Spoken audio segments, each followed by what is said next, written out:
In this life, a person has to find that which is more important than themselves. The Orb Valis died a long time ago.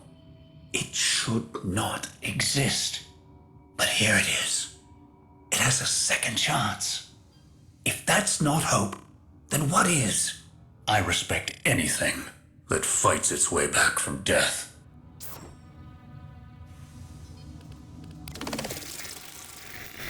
The sculptor sees the shape within the rock.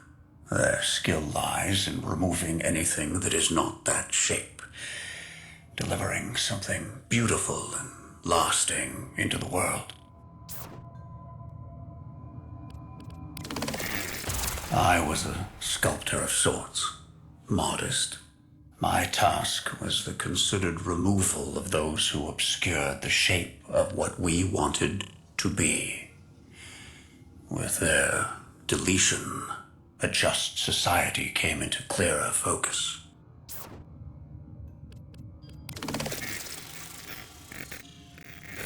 Small actions lead to powerful outcomes. One example, a young man is repoed, and Yudico resurrects the resistance. Wise conservation is all about understanding patterns, cause and effect. When orchestrating change in an ecosystem, ask, how will the system reconfigure in response to the new species? New forests? Redirected rivers? Diverse and beneficial new breeds? It is all connected.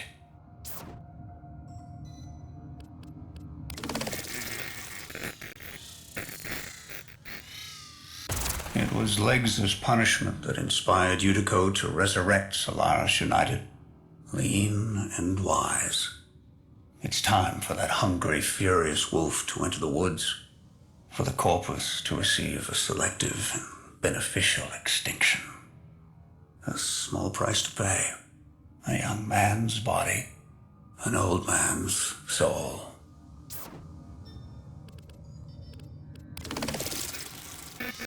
I founded Solaris United the day an old woman had her pet taken from her. The day my best friend watched her arms be given to someone else. The day my mother lost her head.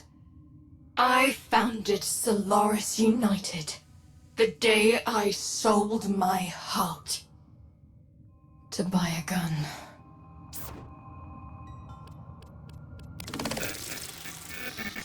Biz just appeared one day, taught us how to fight economically, intelligently. Sparky. You should have seen us. Fireballing refineries by night, dutiful cleanup crew during the day. My job was to get people believing in us. Believing we could change things. That got more people killed than anything Zood and her sisters could have hoped to make.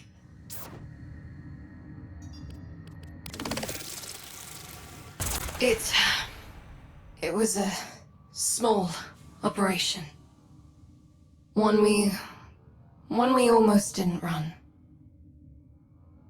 That's what keeps me up at night.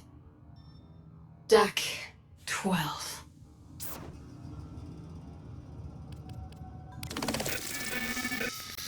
Everyone I knew, everyone who believed in us, everyone I convinced to sign on, died. Parents, lovers, whole families. Zood's sisters, Legs' folks, all gone. Except us, and a few others. Me, Biz, Zood, Little Duck. I washed my hands of it. They were bloody enough.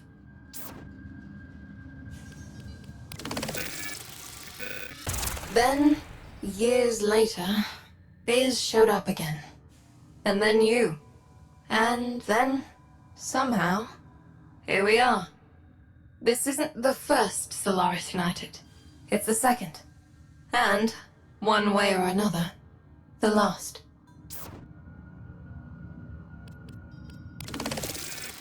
So, I ain't got no fam. Biological or logical. Mumsy and Dadsy got burned up working for Solaris United the first time. Figured I'd be a vent kid. But then the temple came looking to collect on what I took from them, and left me barely ahead. So, really, things could only get better from there.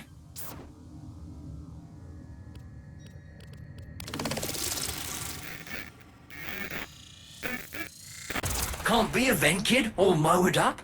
Don't fit. Can't crawl. Can't board. So, I make my logical fam right here in me shop. You can see the resemblance. Runs in the family. Would have been a vent kid though. For sure.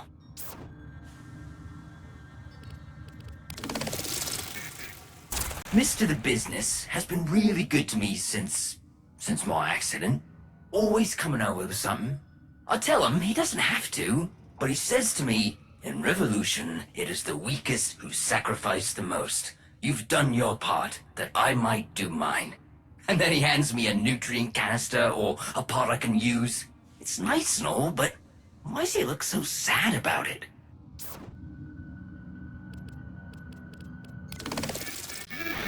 Mr. The Business got me thinking. Me and my mowers, we're tight. I need it, they do it. If Nif does try muscling the Solaris out with his mowers again, I might just replace his with some of my own. Get inside his head? Check. I mean, I'd rather be getting my music to the people, but who says I can't also be a beautiful spider at the center of a big old web of subterfuge and intrigue?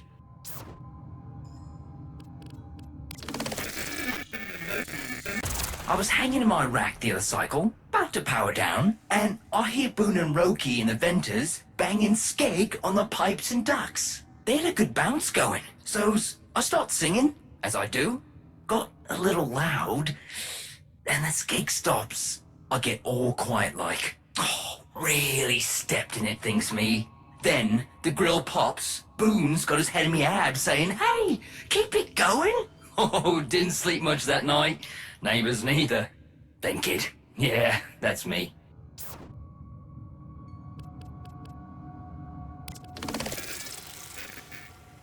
Quills wanted me selling arms to the Tenno, back in Fortuna. Not bloody lightly. Quills, shady side-mouthed, double-talking, ambidexter-feeling muckers. Never trust anyone who don't speak plain. Told 'em, thanks, but op it. I'd a previous commitment. Contract to extract a corpus deflector, name of Jub Lot. Quill smiled that smile. The smile I hate the most. The smile of a body who thinks he's 2 steps ahead. The more I think about it, the more I know he was. Pratu. That was his name. Quill Pratu, secondary Sard.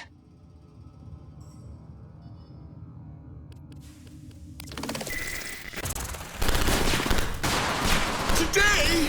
I didn't know you were coming today! That's how hostile extractions typically work, Jub. Unless you'd like to pencil me in for 2:30 next week. Maybe copying your supervisor and half the security team. What is their problem? I mean, all my files are still in my office! You know, the whole reason you're doing this! What files? I wasn't told about any files. That's because I didn't tell them! Tell who? Tell who, Jub? The Quills, alright? The Quills! And that's when it all made a cruddy kind of mucking sense. I'd been set up.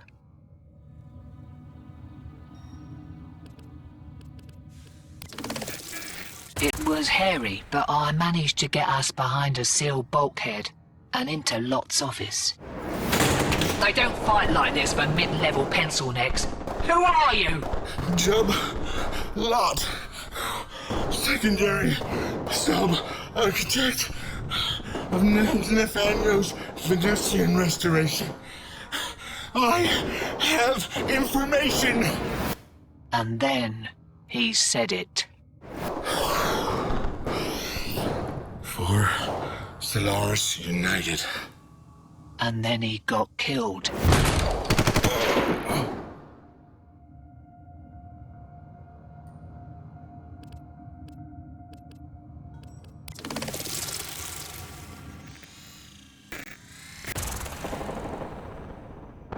So, Solaris United was on its feet again. I've got friends in Fortuna. The first time SU tried to knock the crown off Nev's head, it almost got every last one of them killed. Some of them, it did. Biz once told me how he survives atrocity. If there's a fire on Deck 12, you seal off Deck 12. You don't go in. That's how you burn up. You wait till the fire's starved of oxygen. That's when you go in, assess the damage, and clean up. I can't seal off Deck 12. Deck 12 is where I live. What information? Tell me, now! Nev. Balance. Or Mother's. It's being developed. What? What's been developed? Shielding the satellites. The Orb Mothers cannot be. Juv? What? The Orb Mothers cannot be what? Juv?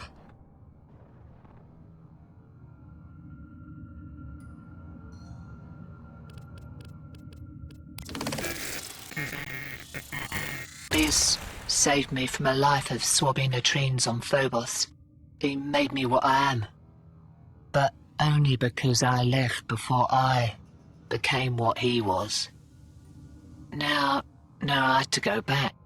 Everything Jubb knew, Biz had to know. Yudi had to know. They and everyone in Fortuna could be proper beached if I didn't.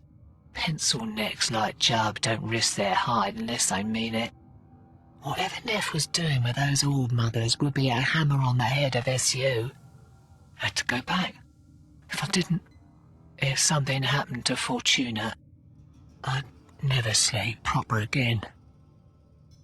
So, no more treasure hunting for LD. No more rescues. Back to where it all happened. And I hope that this time it wasn't burning. And me along with it.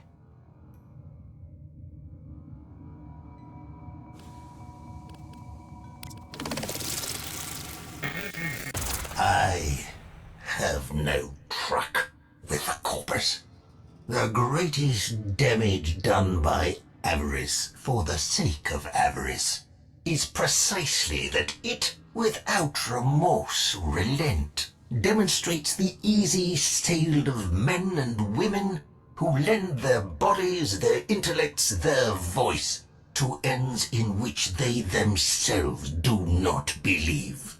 The temple of profit is an ideology that teaches one thing only, that all creations of the mind, words, images, and ideas are meaningless.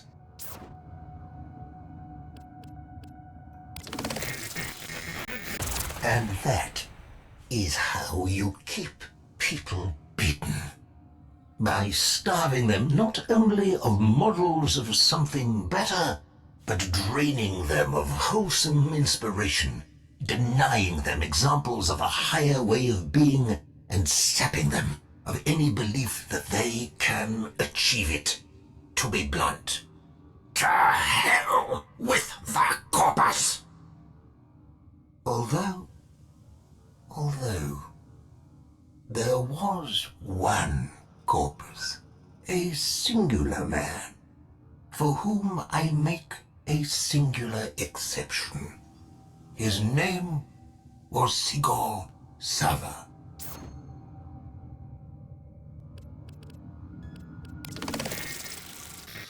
I was a younger man then, an assistant to the efforts of morphology specialist Sigor Sava, though I don't think he ever knew my name. Morphology specialist Sava's job was to catalogue and assess whatever life forms, dead or alive, were uncovered as Venus sprang back to life. That man sacrificed everything career, future, perhaps even his life, to save a covert.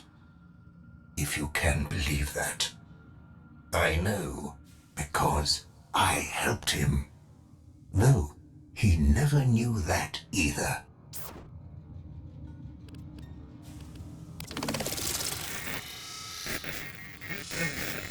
The covert, specimen VK7, had been tracked to her lair and was to be destroyed.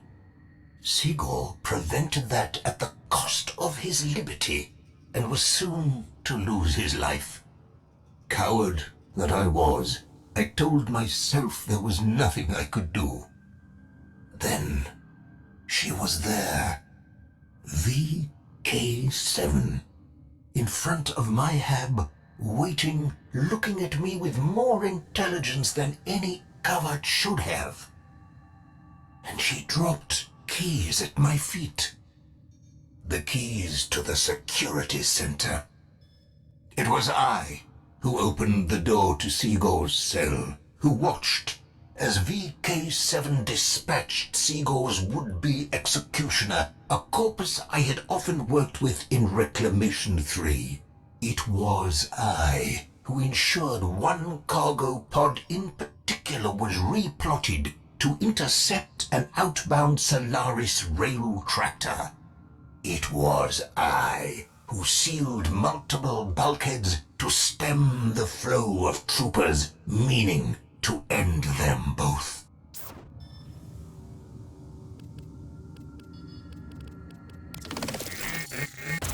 Why did I do it? I remember Sigor best this way. He puts down an instrument, respects me enough to look me in the eye, and he tells me, every living thing longs to be whole.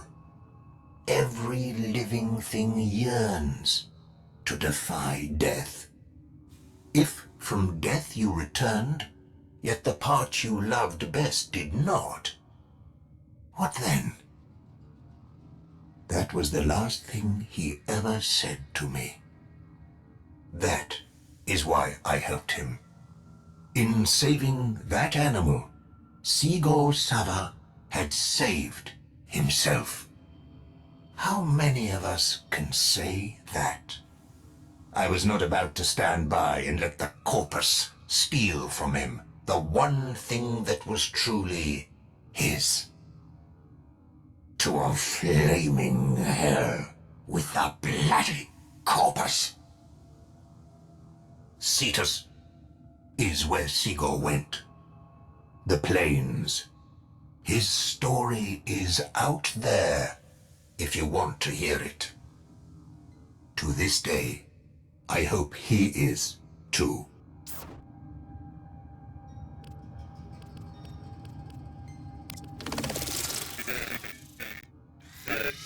Used to be every time an old love ended and a new one began, friends would say, "You seem so much happier now." And I'd smile and I'd agree, and then I'd go back to my hub and say your name, just to feel it on my lips again. Like summoning a ghost.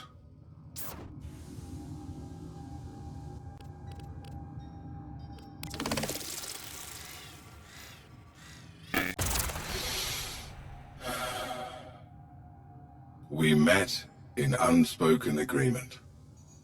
You called me by the name of the one who'd hurt you. My name for you was the name of the one who had wounded me. We played the part for each other. When I spoke for them. Through you, I told the one who had wounded me all the little things I never had a chance to. Cooked them all the meals I never got to share. Made all the jokes. Laughed all the laughs. With them through you, and you with yours through me. Then, one day, you called me by my own name, and we never looked back.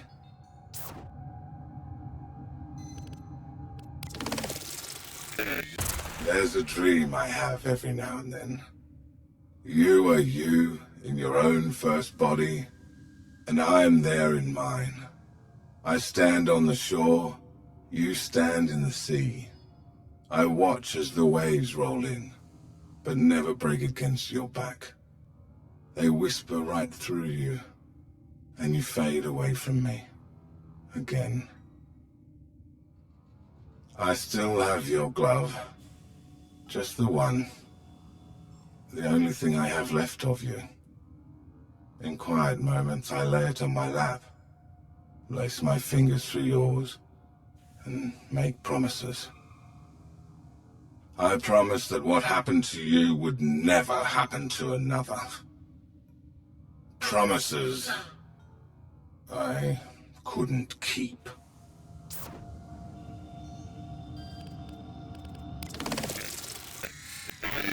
I sold my arms to buy you an arm.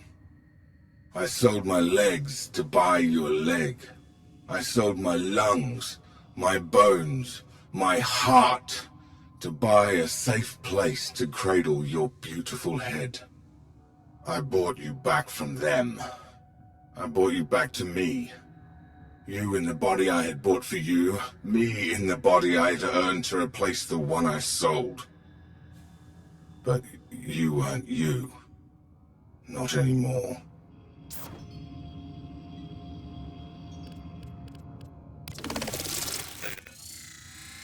Sat so long on the taxman's shelf, you barely knew who you were. And you certainly didn't know me. The goodbyes I'd said decades earlier, they stuck.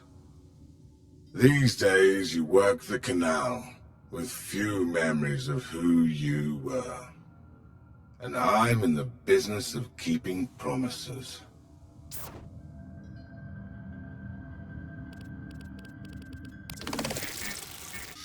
Chatter wakes me, tells me a woman is at my lock, asking for water. Her carapace is scorched. Her raiment burnt. I fetch water. When I return, there are 5 more women, all singed. They say they are from Deck 12.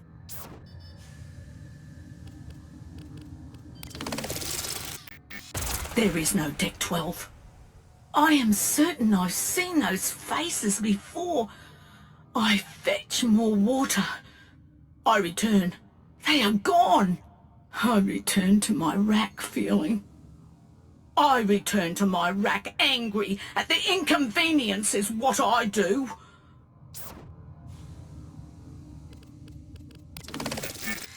The gentleman business visited with me. Inconvenient. Why? Why so much talk when there is so much to do? A gentleman business communicated the belief that... such nonsense. That I must make peace with what happened on Deck 12.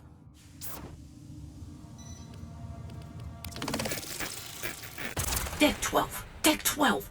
What is this Deck 12? Chatter stopped speaking entirely then. It's all right that you weren't there, Zood. That's what your visitors wanted you to know. That fire was not for you. Ugh, enough. Nonsense and stupidity and a waste of my time. So many visitors. Every one of them hoping to take something away. Dealing with them is like an uncomfortable dream, while speaking with Chatter is like being shaken awake. Are they real? How real are you when you're sleeping? How real are you? Floating, dreaming you are somewhere else. That's what Chatter wants to know. How did the women at my lock know my name?